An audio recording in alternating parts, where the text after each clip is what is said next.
Minasan, konnichiwa! Back to the Future Part 2 was written in the late 1980s. The futuristic world of 2015 that they imagined showcased the United States overrun with everything Japanese. Such was the feeling that Japan was going to take over the world with their products that were both cheaper and better. At that time, Toyota, Honda and Nissan, Japan's big three, were planning to conquer the world with their luxury brands, so it's natural that Mazda, Japan's fourth largest car company, would think to do the same.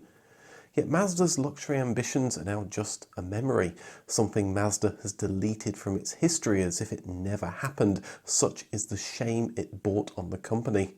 What happened and what luxury cars actually made it to market? This is the story of Mazda's luxury dream.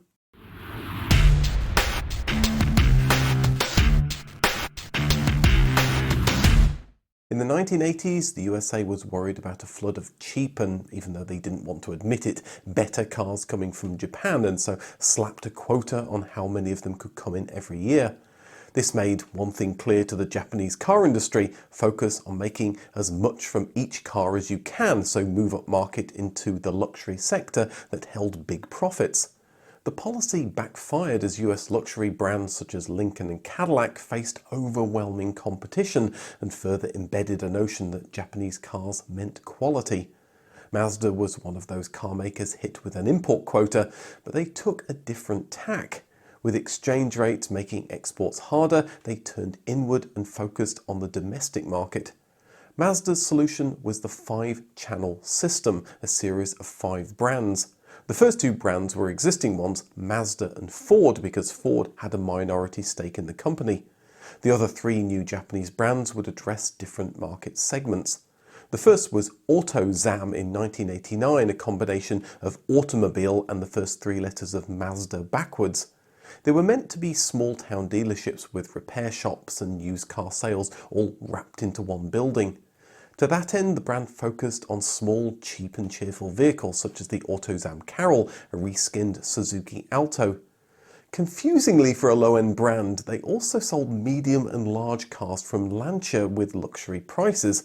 It was almost as if Mazda had already done the deal with the Italian car maker and tried to work out how they were actually going to sell their cars.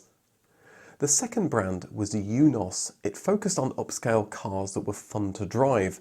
The Eunos name was derived from the Greek eu meaning good and nos, which was an abbreviation of numbers. So you would think it would be good numbers, but it was actually supposed to mean good things. As it appeared in 1989 and it was all about fun, then there was only one car that could have launched the brand, the MX-5, also known as the Miata.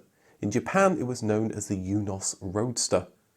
The other launch model was the Eunos 300, also known as the Mazda Persona, a car that didn't look very fun to drive. But exciting cars like the Eunos Cosmo, Lantis and the MX-3 would be sold under the brand. There would also be the Eunos 500, a compact executive car related to the 626 and the MX-6. Autozam sold Lancias and Eunos would sell exotic French Citroëns. Where Autozam remained Japan exclusive, Eunos expanded into Australia in 1992. Mazda had long dreamed to move up market to become a Japanese BMW, but finances had always stifled their ambitions. In the 60s, they bet the company on thirsty rotary engines. When the 1973 oil crisis made petrol prices jump, instead of scaling back production, they increased it, thinking the price bubble would be just that, a bubble. Fuel prices didn't drop and Mazda got burnt with overcapacity. They were forced to get a bailout from American car producer Ford. That dampened their expansion plans just as Honda, Toyota and Nissan were putting on a rapid growth spurt, exporting all over the world. But in the 1980s, Mazda had more money, so it was time to finally achieve those Japanese BMW ambitions. The 5th part of Mazda's 5-channel strategy was a luxury brand. The brand began in Japan, but hopes were to expand it across the globe. And what name did they choose for the brand? This. Now, I know this was launched in Japan that doesn't use Western characters, but this was supposed to be a global brand, and to anyone other than the ancient Greeks, it was unpronounceable.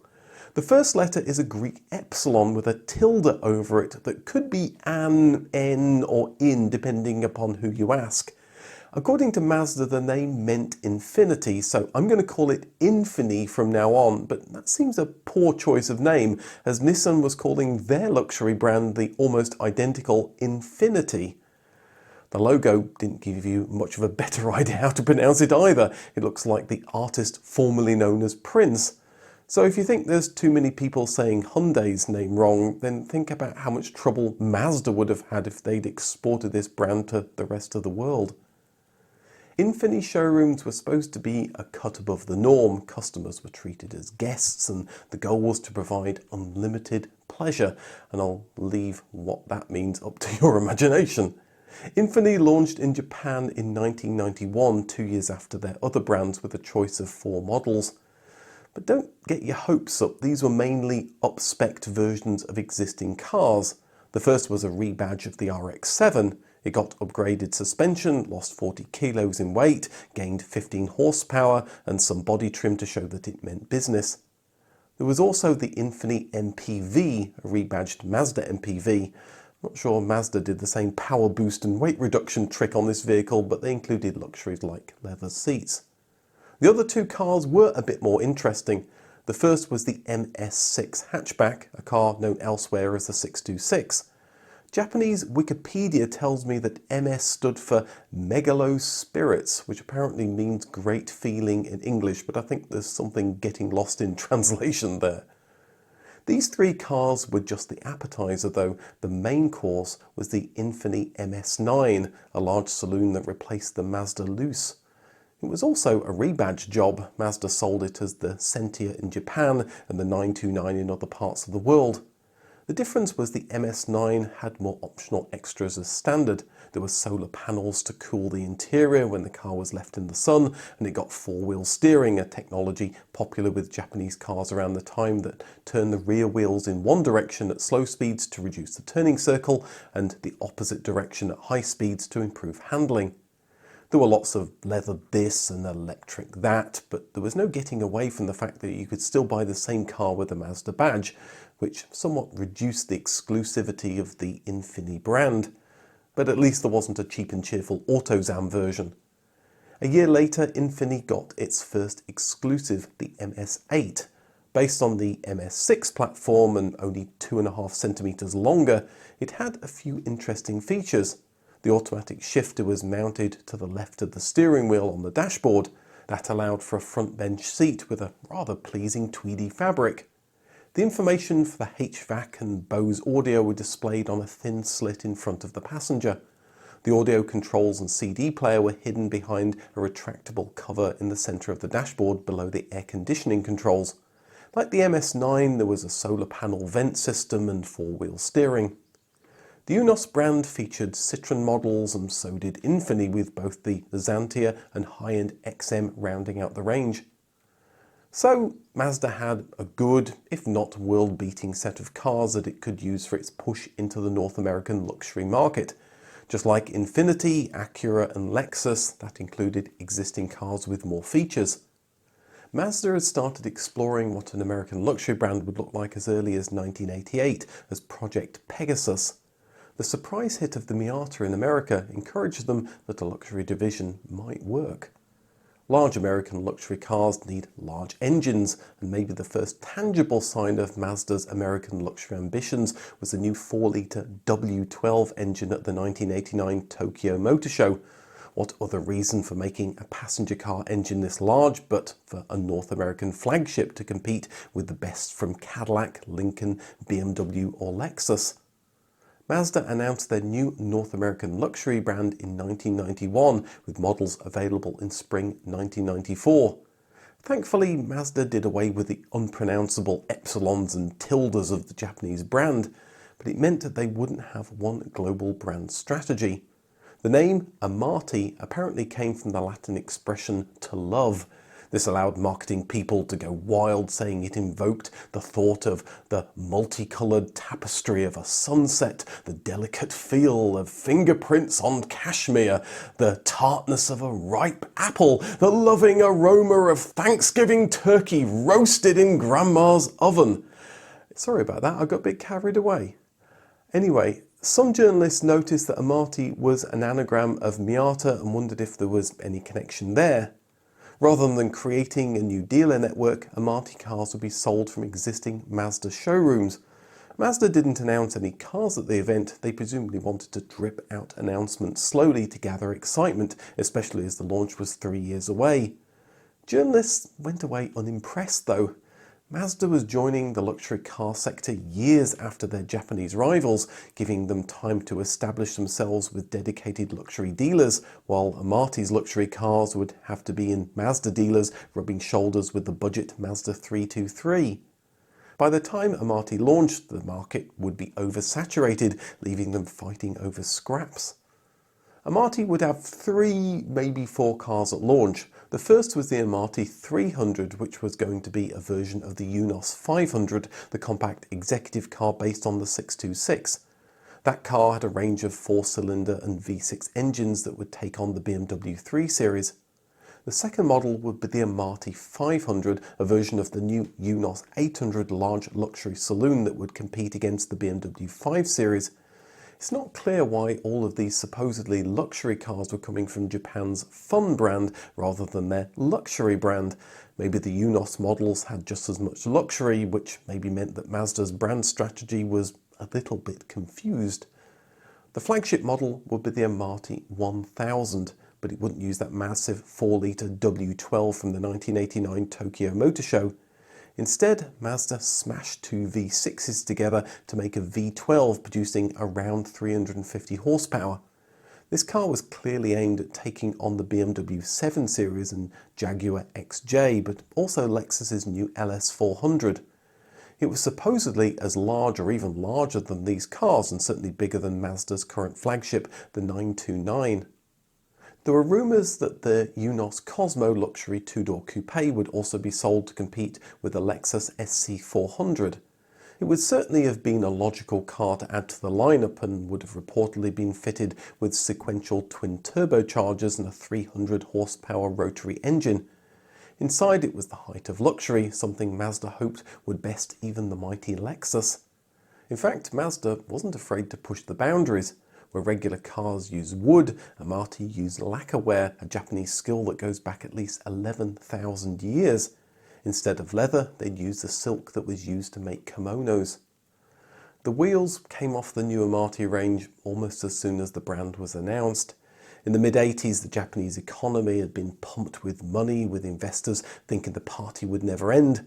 By 1991, it was clear that those good times weren't going to last, and investors were in a bubble. The bubble burst in early 1992, leaving Japanese companies with no money for investment and the Japanese economy in trouble. Like in the 70s, Mazda once again overextended and needed to economize. The budget for the American Amati expansion was cut and it became clear it wasn't going to happen. To launch a new luxury range wasn't cheap. It had cost Mazda over £250 million to this point. A lot more was needed to finish the 1000, launch Amati, pump the channel with updated models, while eating losses as customers discovered the brand. What's more, US car sales were down in 1992 after the economy stumbled. With no money left in the bank, it made more sense for Mazda to cut their losses. In October 1992, they announced the Amati brand had been dropped. The dream was over. The brand might not be viable, but Mazda still had those luxury models they'd been working on. Minus the Amati 1000, there was still too much money needed to bring that one to market, so it never saw the light of day, although some believe it was repurposed into the second generation Mazda 929, also known as the Sentia. Waste not, want not. The V12 engine was ready to go, even the tooling had been built and paid for, but presumably with the Amati 1000 not yet repurposed as the 929, or the feeling such a large engine wasn't going to work in that car, Mazda desperately looked around to find a use for it. They tried selling it to Jaguar, presumably for the XJ, but the British car maker wasn't interested. Surprisingly, for a car company with no money, they decided to design a new car to use it. Project A007 was a Porsche Panamera-style 4-door sports car concept with butterfly doors using the RX-7 suspension. But for a company that had just axed a lot of its motorsports team, including their Le Mans winning car, splashing out on a crazy sports car didn't seem to be the best way to spend what little money they had. Mazda were posting year upon year losses, and things got so bad Ford were called in once more to help. Through changes in Mazda's board, they effectively took control. The American automaker took one look at this outlandish sports car and told Mazda to stop being so silly. The Amati 300 and 500 were now fully finished cars and were already being sold in Japan, so it made sense to sell them abroad to bring in some much needed cash. The 300 was sold in Australia as the Eunos 500 and would come to Europe as the ZDOS 6. Mazda surely hoped that they could best the mighty BMW 3 Series. I mean, look, Princess Diana was cheating on Charles to drive it. But despite it costing less, Europeans kept buying German. The Mazda ZDOS 6 might be upmarket, but it was a little bland with an entry-level 1.6 litre engine that lacked excitement. Mazda didn't quite know how to pitch this car, and in the UK went through 4 ad agencies in 1993 alone. The Amati 500 also came to Australia as a Eunos and to Europe as the Mazda ZDOS 9. It appeared in North America as the Mazda Millenia. The big news was the Miller Cycle V6 engine that, when combined with a supercharger, produced a car that was both more powerful and more fuel efficient than Mazda's regular V6. The rotary engine might not have become ubiquitous, but Mazda was still creating innovative engines. Inside there was a good deal of luxury, including an electronically adjustable steering wheel, leather and climate control, all in a car that was less than the competition. The problem for Mazda was, with the Amati brand dead, they had too many models to sell. The ZDOS 9 Millenia was close in size to the current Mazda 929, a car that, if you remember, was being sold in Japan as the Infini MS9. The ZDOS 6 was the same size as the 626, yet in the West they were being sold at the same dealers. There was probably quite a bit of confusion.